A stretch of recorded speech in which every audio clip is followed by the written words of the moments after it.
हमारे रहते आप बेरोजगार क्यों हैं? सरकारी नौकरी की सबसे अच्छी तैयारी, सबसे अच्छे अध्यापक, सबसे कम फीस, हरियाणा का नंबर 1 कोचिंग सेंटर ICS। नमस्कार, मैं हूं प्रमोद और आप देखना शुरू कर चुके हैं दी-सड़कनामा.com। इस वक्त मैं मौजूद हूं एलनाबाद विधानसभा क्षेत्र के गांव ढाणीसेरा में और मेरे साथ रमेश भादू हैं।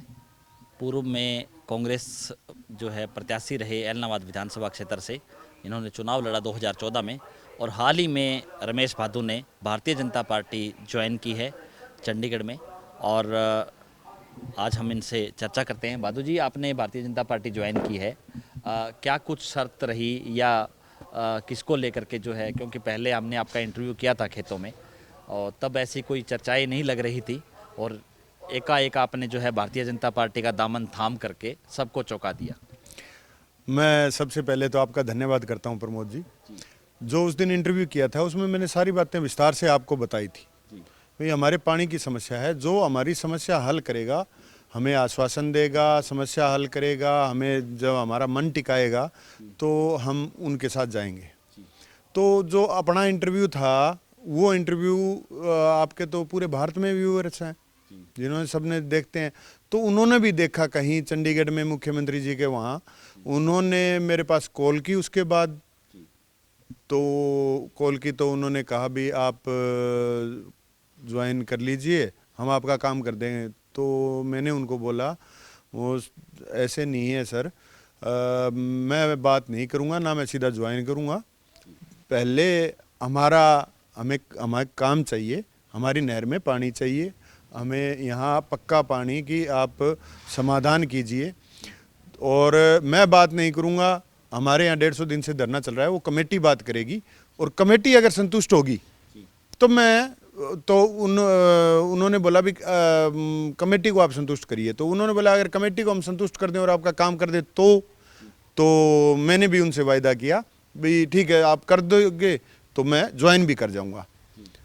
तो मेरी कोई और शर्त नहीं थी, ना मैंने कुछ उनसे मांगा। हमारा एक पानी का मुद्दा था जो हमारी बात हुई थी, उसी मुद्दे पे फिर उन्होंने अपना वायदा निभाया और मैंने अपना वायदा निभाया। तो अब उस वायदे के मुताबिक पानी ठीक आ रहा है? कल मुख्यमंत्री ने अपने फेसबुक पेज पे भी फोटो डाली, वीडियो डाली। जी, मैं आपके चैनल से माध्यम से मैं उनका हार्दिक रूप से धन्यवाद करता हूँ। मुख्यमंत्री जी ऐसे आदमी हैं जिन्होंने जो कहा वो किया, क्योंकि मैं तो पहले नहीं मिला हुआ था, मैं पहली बार ही उनसे मिला था कमेटी के साथ ही। और कमेटी मैं नहीं बोला, उसमें पूरी कमेटी ने अपनी बात रखी, 1.5 घंटे हमें टाइम दिया और मुख्यमंत्री जी के वहाँ सारे ऑफिसर्स थे। एक मैं आपको बताना चाहूँगा, जो किसानों ने बात कही, जो उनकी प्रॉब्लम्स थी, उन्हीं के ऑफिसर्स जो वहाँ चीफ वगैरह जो आए हुए थे, उन्होंने उस बात को माना, हाँ ये प्रॉब्लम है। तो मुख्यमंत्री जी ने तुरंत आदेश दिया, भाई अगर प्रॉब्लम है तो आप इसको सोल्व करो। तो उन्होंने मौके पे वहाँ जो मौके पे काम हो सकता था वो मौके पे किया है, जो बाद में होने वाला है उसमें वो बाद में भी करेंगे। मैंने एक रिक्वेस्ट की थी, सर हमारे कोई नए चैनल या कोई किसी तरह से आप इसको रिमॉडलिंग या कैसे हमारे पानी पहुंचाओगे, उसके लिए आप एक कमेटी बनाइए जिसमें किसान भी शामिल हो। तो उन्होंने मुख्यमंत्री जी ने वो भी आदेश किया, भाई इसमें चीफ इंजीनियर, SC, इरिगेशन और उसके साथ साथ वाटर वर्क्स के भी चीफ साहब और SC साहब उनके भी शामिल होंगे, ताकि और साथ में 5 किसान शामिल होगी उस कमेटी में। और उनसे मिलके सारा इसका पूरा टेक्निकल रूप से जो बेस्ट हो सकता है, पीने के पानी की व्यवस्था, पीने का पानी और सिंचाई का दोनों, और जो बेस्ट हो सकता है, कमेटी अपना 1 महीने में 1.5 महीने में रिपोर्ट तैयार करके टेक्निकल रूप से, देखिए जो टेक्निकल चीज़ें हैं वो टेक्निकली हो सकती है, तो उसमें समेत किसानों के 5 हमारे यहाँ से यहाँ की कमेटी के बनेंगे, और कमेटी में जाएंगे 5 किसान, बाकी उन्हीं के ऑफिसर होंगे। वो फिर वहाँ मीटिंग वगैरह सारी होके फिर फाइनल उसको रूप दे के मुख्यमंत्री जी ने यह कहा, ये समस्या दूर करूँगा, चाहे इसमें 500 करोड़ लगो, चाहे 100 करोड़ लगो, चाहे 200 लगो। तो हमने फिर किसान भी राजी हुए, क्योंकि हमारी मुख्य मांग ये थी, हमें पक्का पानी चाहिए, क्योंकि यहाँ खेतों में लगाने का छोड़ो, पीने का भी नहीं आता था, और उन्होंने हमारी इस मांग को मानना है। तो अब पानी ठीक आ रहा है आपका? पानी तो जैसे वो वहाँ बातें चल रही थी तो मैंने एक बात उनको बोली थी, पूरी कमेटी वो जो बैठे थे हमारे साथी और मुख्यमंत्री जी, मोदी जी हमारी तो देसी सी बात है, बाकी बातें छोड़ो और पानी गोडो गोडो। तो वो मैं धन्यवाद करूंगा मुख्यमंत्री जी का फिर विशेष रूप से इस क्षेत्र की तरफ से। पानी गोडो गोडो 3 दिन से पानी यहाँ गोडो गोडो चल रहा है और मुख्यमंत्री जी ने खुद अपनी पोस्ट में भी वो शायद दिया है, उन वीडियो डाला है जो किसान यहाँ खुशी मनाते हुए उसमें दिख रहे हैं और किसान पानी के अंदर खड़ा है, क्योंकि किसान का माप पानी का पैर से ही होता है। हम क्यूसेक्स में नहीं जानते, हम उसमें नहीं जानते, हम तो सीधा कहते हैं भाई गोडा गोडा पानी टैल पर चाहिए, तो गोडा गोडा पानी उन्होंने टैल पे पहुंचाया है। तो अब क्या परिस्थितियां रहेंगी इस इलाके में, चूँकि चुनाव भी हो रहा है, चुनाव को लेकर के क्या लग रहा है? इस चुनाव होगा 30 अक्टूबर को, वोट डाले जाएंगे। इस इलाके में जो राजस्थान की सीमा के साथ लगता हुआ इलाका है, वहाँ पे भी जो पानी की काफ़ी प्रॉब्लम्स है, कुछ दूर होगी। मुख्यमंत्री ने क्या कहा? देखिए मैं एक तो मैं आपको बताना चाह रहा हूँ, मुख्यमंत्री जी बहुत अच्छे आदमी हैं और जो मैं ये कह सकता हूँ, खुद भुगतभोगी हूँ भाई, जो वो कहते हैं वो करते हैं। और मैं आपको आपके चैनल के माध्यम से सबको, मेरे सारे साथियों को, पूरे इस क्षेत्र की जनता को विश्वास दिलाना चाहता हूँ, इस क्षेत्र में जो इनके पहले जो लोग थे जिन्होंने चुनाव लड़ा, जो कह रहे थे बीजेपी बहुत गंदी पार्टी है, ये छोड़ के चले गए। और जो उन्होंने कहा कि अनदेखी हुई, सीएम अनाउंसमेंट पे काम नहीं हुआ। सर मैं आपको एक बात बताना चाह रहा हूं, काम अपने घर का भी नहीं होता अगर उसका आप पीछा ना करो। और ये बात मैं आपको दावे से कह सकता हूं, मुख्यमंत्री जी ने खुद ये अचंबा किया था भाई ये काम हुआ क्यों नहीं जब मैं अनाउंसमेंट करके आया था, क्योंकि जो इनके नुमाइंदे थे, यहाँ से प्रतिनिधि थे, उन्होंने कभी फाइल उठा के वो लेके नहीं गए। और मैं आपको दावे के साथ कह सकता हूं, मेरे पास जो काम आएगा उसका जिम्मेवार मैं हूँगा। मैं खुद फाइल उठा के, जो साझे काम है, किसानों की समस्याएं हैं, मैं उनके लिए लड़ाई पूरी, इसमें 3 साल अभी सरकार के हैं और 3 साल में वो लड़ाई लड़के और वो मैं काम करूंगा।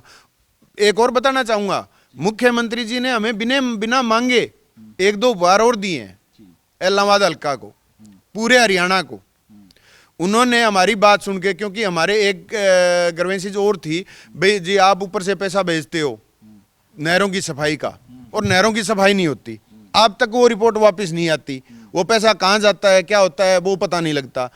तो मुख्यमंत्री जी ने उसी टाइम उन्हें आदेश किया, भाई आप एक वाटर रिसोर्सेज कमेटी पर हर एक डिस्ट्रिक्ट में बनाओगे हरियाणा के, और जो टेल के किसान हैं उनको आप उस कमेटी में शामिल करोगे, ताकि वो टेल के किसान जाके और अपनी बात वहाँ रखे, भाई हमारी नहर की सफाई नहीं हुई, तो उस पर विजिलेंस होगी, कार्रवाई होगी और वो अफसर को पकड़ेंगे। और दूसरी उन्होंने एक सौगात दी है, जो यहाँ हमारे इलाहाबाद क्षेत्र के 15-20 गांव हैं जहाँ सेम का एरिया है, उन्होंने वो भी प्रोजेक्ट जो बनाया था, क्योंकि पहले भी 1-2 उन्होंने कोशिश की थी, लेकिन वो प्रोजेक्ट क्लियर नहीं हो पाया था, अच्छा सही नहीं चल पा रहा था। अब उन्होंने एक नया और प्रोजेक्ट वो बना रहे हैं, उन्होंने खुद ही बताया है, ऑफिसरों का है, इस प्रोजेक्ट को फाइनल करो।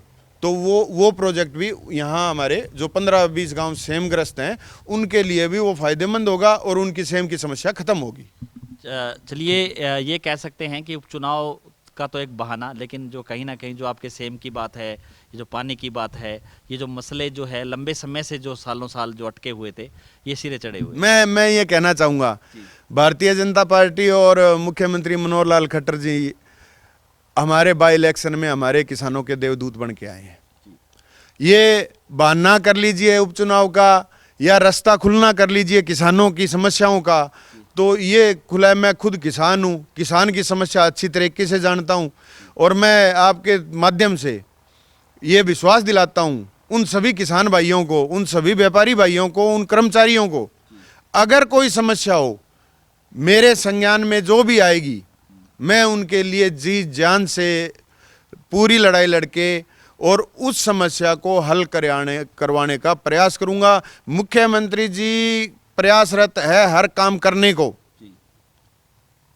कुछ बातें उन तक नहीं पहुंच पाती, लेकिन मैं आपके माध्यम से कहना चाहूँगा उन किसानों को, साथियों को, वो बातें मैं पहुंचाने का काम करूँगा, माध्यम बनूंगा। और बिना किसी शर्त के, मैंने मुख्यमंत्री जी को भी ये बोल दिया, मैं जी बिना शर्त के, मुझे चेयरमैन ही नहीं चाहिए, मुझे और कुछ नहीं चाहिए, मुझे किसानों की समस्या, व्यापारियों की समस्या, इन कर्मचारियों की समस्या, आम आदमी की समस्या दूर करवानी है।